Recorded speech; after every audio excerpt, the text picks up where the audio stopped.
And the thing with that, for those of you in LA, if you haven't started having those conversations or building those relationships, I mean, it's no shortage of work. And I think that's one of the things that is important for people to understand when it comes to this. You're trying to get to this point, but it's not a flip the switch. So we buy Exonify, and now we have all this business intelligence that we can tell this holistic story, because I can tell you more than once I've gone down this path, and you start to realize, okay, we maybe don't have the data the way I thought, or the exact data we need.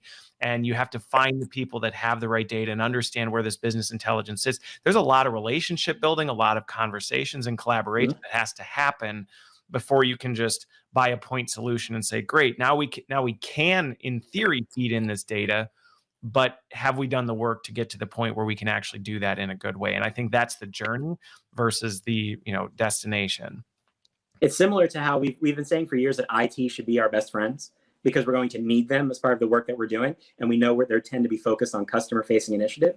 Now it's the BI team or your data science team needs to be part of your best friend group as well. So when I do sessions about data and AI, I tell people, take your BI team out to lunch, start buying them food, right? Start building the relationship before you have to ask them for something, so that you understand how they do their work, what resources you do have available to you, and then you can make more informed recommendations from your side, make more informed asks, and get further along, rather than just show up one day and expect them to have what you need or be willing to help you right away. When it's a very new conversation for HR and L&D to It is. into It's a new conversation that many are treading into.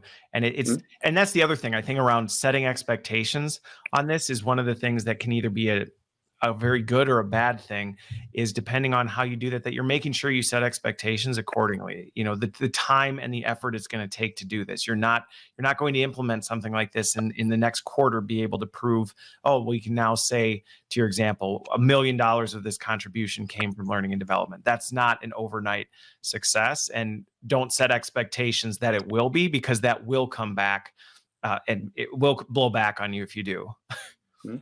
Okay.